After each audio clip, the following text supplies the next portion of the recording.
Hi guys, I'm going to run through some integration stuff using the calculator. I know you know how to use a calculator already, but this is based on sometimes the calculator can't actually integrate a function. So what this allows us to do is we can find a value without actually being able to integrate the function. So what the calculator does, it approximates it. So basically what it does, I'll explain it to you as we go. But basically, it provides an approximation, just like when we use the bisection method or Newton's law to try and find an intercept.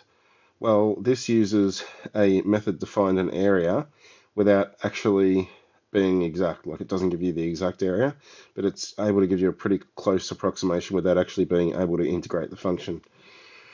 Okay, so we have a look at this thing here. Example 10, y equals log ax. The line x equals 2 on the x-axis. We want to find the area, so we want to find this area in here. If we were to do this by hand, we couldn't find this area because we don't know how to integrate log ex. However, we can, now I've said here by using the inverse function. It's not really the inverse function because we're not swapping x and y. We're just getting x in terms of y.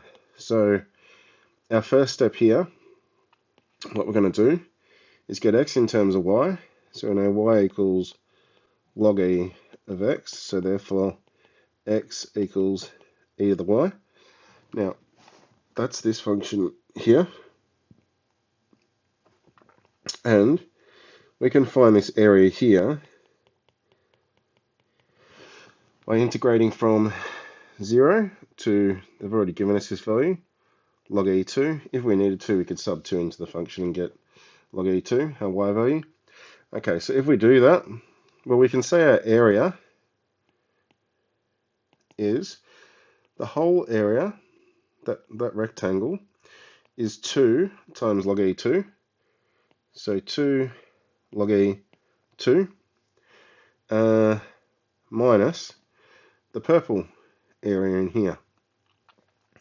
So the integral from 0 to log e2 of e to the y dy, which is log e, I'm going to say 4, minus, okay, when we integrate e to the y, we just get e to the y between 0 and log e2, which is log e4, minus, we're going to have e to the log e2 minus e to the 0.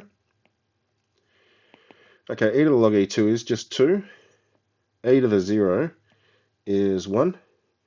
2 minus 1 is, the whole thing is just 1. So I get log e4 minus 1. So that gives us our yellow region here. We're going to make it green. That gives us that region because we found the area of the rectangle, which is, like I said, that length, 2 times the height, which is log e2. Of course, it's a rectangle. And then we subtracted the purple region to get what I've shaded as the green region. Now, we could do that on the CAS because the CAS can evaluate the integral from 1 to 2 of log x dx. So you know how to do that, definite integral. I'll do it just in case you don't. Actually, I'm sure you'll be able to. So we have the integral from 1 to 2 log e natural logarithm x dx. Now, someone told me if you don't put an x in there, it still works, but it doesn't look like it does. Okay, so I get 0.386 or 2 log 2 minus 1. Okay. Here I've got e to the sine x minus 2, and I want it between pi on 2 and 3 pi on 2. Let's see, it should be able to integrate that, yeah. e to the sine x minus 2 dx. Yep. Oh, I can't integrate that. So the CAS is saying it doesn't know how to integrate e to the sine x. I wonder if we can just go. No. Okay, so e to the sine x minus 2, it can't work out. But if we say from pi on 2 to 3 pi on 2, now the only issue with that is pi on 2 and 3 pi on 2 is that some of this is negative and some of it's positive, so we put a modulus around it. And then that tells us our area is 3.044149, which is what we got here. Okay, so it can't actually, it can't integrate the function, but basically what it does is it adds up all of these little lines, and then it adds them all together, and then makes an approximation. So basically little discs, or little lines, adds them all together, and then it gives you an approximation for the area under a curve.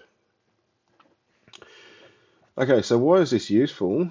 Well, sometimes if we're given a derivative, but we don't actually know, like we can't actually integrate the function, like we don't know how to integrate the function.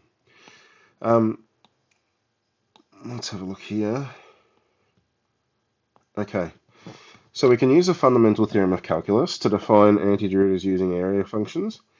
So f is an antiderivative of a continuous function, f of b minus f of a. So if you think about it, we're used to saying a to b, f of x dx is equal to, when I integrate f of x, I get big F of x, and then I do that between b and a, which is f of b minus f of a.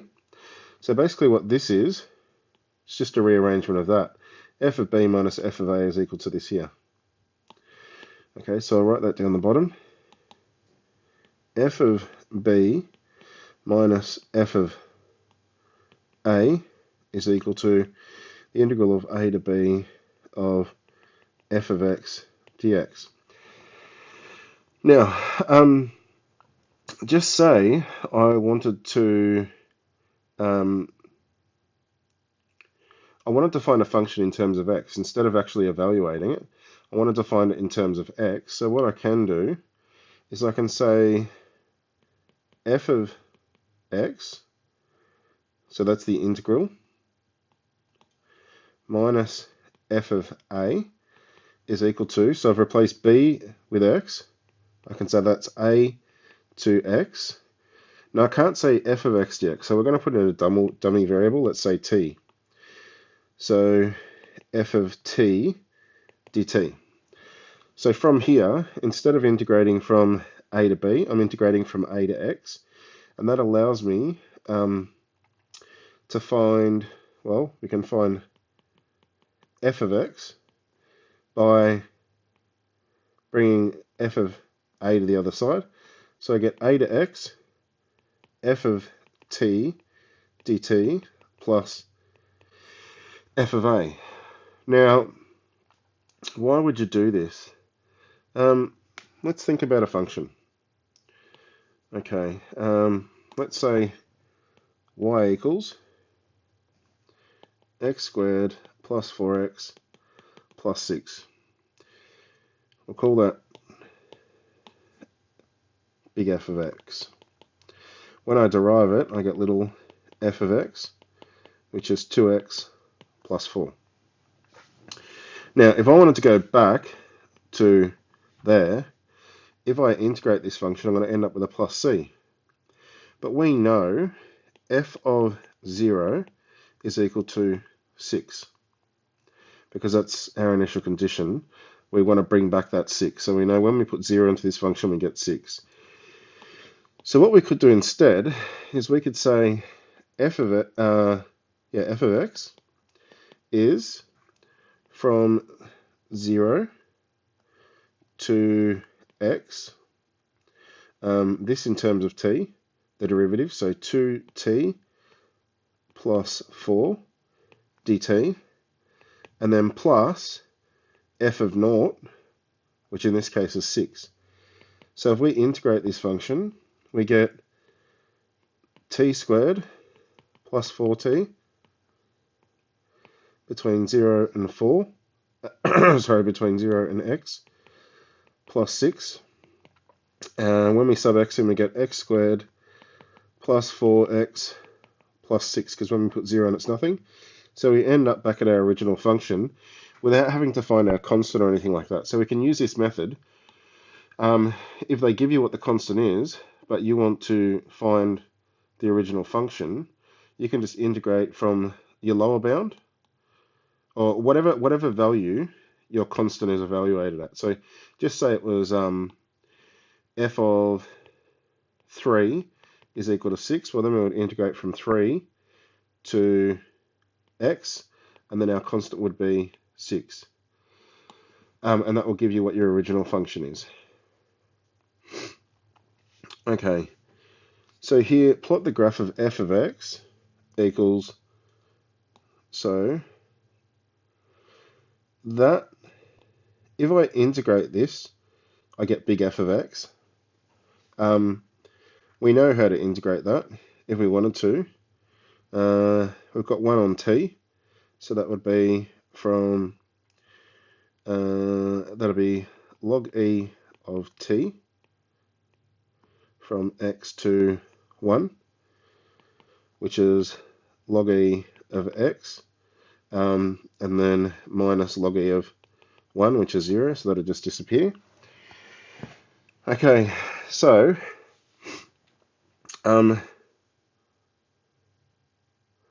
they've said x is greater than 1. Enter and define the graph of the function with the restricted domain. That should be x is greater than 0, I think.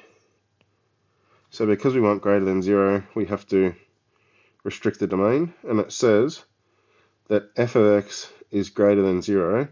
It is the function log ex. I wonder if we could just, let's clear this. Okay, so if I said the integral, clear, the integral of, was it 1 to x, 1 divided by t dt, it tells us it's log e mod x. But if we say, given t is greater than 0, and t is greater than 1, t is greater than 1,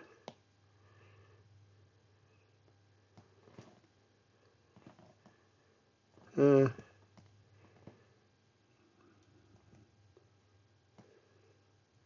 that's because that should be an x, because once it integrates it, you can see that it becomes log ex without the mod signs, because it is just the function log ex, which you can see here. It says to graph it. So we could grab this, edit, copy, go into our graph and table, clear whatever's in here, edit, paste, sketch it, and that's what our sketch looks like.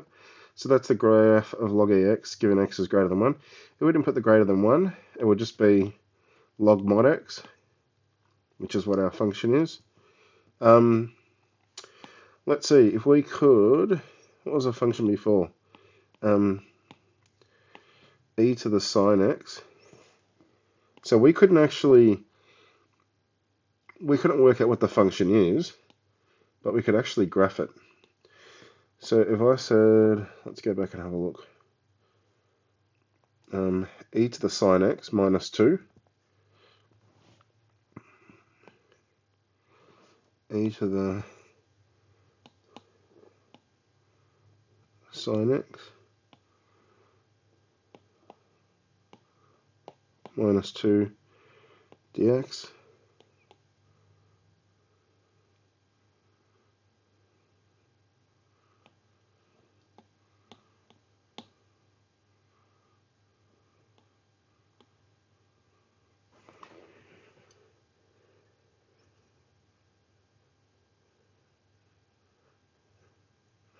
Okay, I don't think it likes that.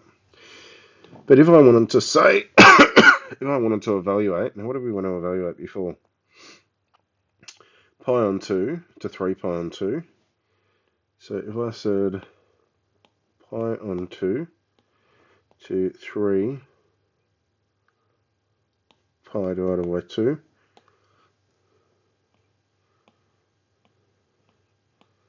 it's just a flat line. Why is it a flat line? Oh, because it is just an actual value. What about if I said from 0 to, can we evaluate that? Yeah, sine of 0 is 0. So if I said from 0 to x, e to the sine t dt,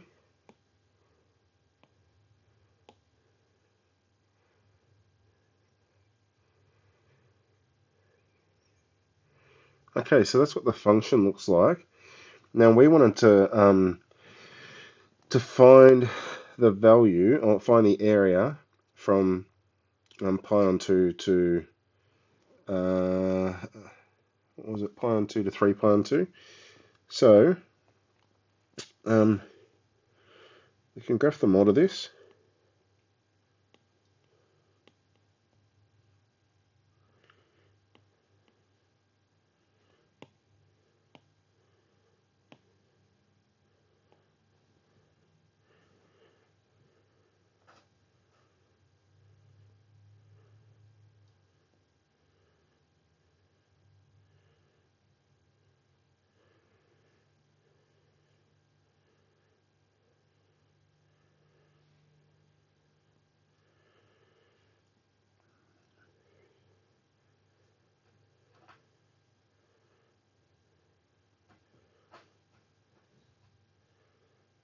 So you can see it's calculating each particular step as it goes to work out what the original function would look like. So that's what the original function would look like.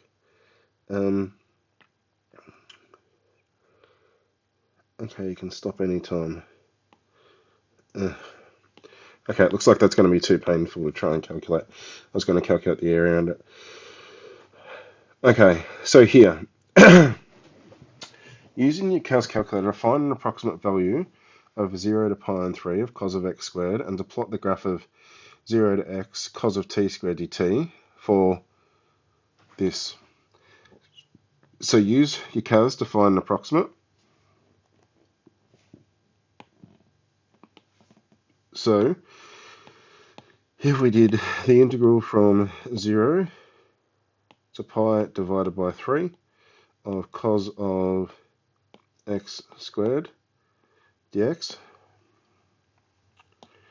Okay, it doesn't give us an exact, it gives us an approximate, because it can't find the exact. Because if we try and evaluate this without any terminals, you'll see that it can't actually find the integral.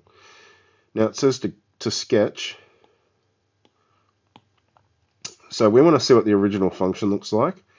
So we paste this. We want to see what the original function looks like from negative pi on 4 to pi on 4. And then we want to find the area from 0 to pi on 3. So if we sketch this from 0 to x, cos of t squared dt,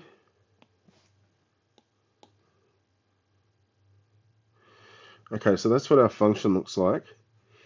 But if I wanted to find the value of, say, pi on 3, or like from 0 to pi on 3, you can see here, if we go to analysis gsolve ycal and then pi divided by 3, it tells us 0.9280, which is what the area was, because the area under the graph corresponds to that y value. Does that make sense? So on the original function, if I found f of pi on 3, that would be 0.92808. So this graph is what the original function would look like. If I derived it, I would get cos of t squared, but the original function looks like this. So if I wanted to find, say, what pi on 4 is, pi on 4. So if I go analysis, gsolve ycal, and then pi divided by 4, that tells me 0.756. Sorry, if we go back to the graph, and then I said pi divided by 4, 0.756. So basically that's telling me that if this is the original graph, then, if I want to find f, the original function, f, if I want to find it, what it equals at pi on 4, I can integrate between 0 to pi on 4 of the derivative, and it'll give me what the actual value is on the original function. But we can't actually integrate this function, so that's why it can't give you the exact value, but we can integrate between two values. And like I did before, you could see that we could integrate a function without actually having to find the constant by using the fundamental theorem of calculus.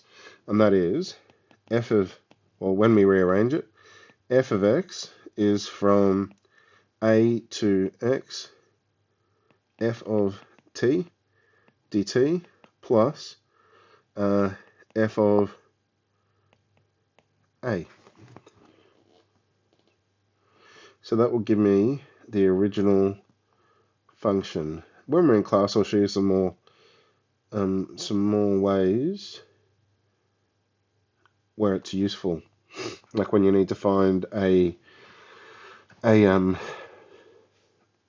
when you need to find the original function, like if you've got the acceleration and you need to find the displacement, or if you need to find the velocity, this can come in really handy because then you don't have to do like multiple steps. You can just use this instead to find what the original function is. Hopefully some of this made sense. Like it is a pretty confusing topic because you've got to understand sometimes you can't integrate a function to get to the original function. However, you can find what the value of the original function is by using numerical integration, which is what this is, and the fundamental theorem of calculus to find out what the original value would be without, like as an approximate, without actually getting the exact value or having the derivative, the integral function. Okay, I will see you in class.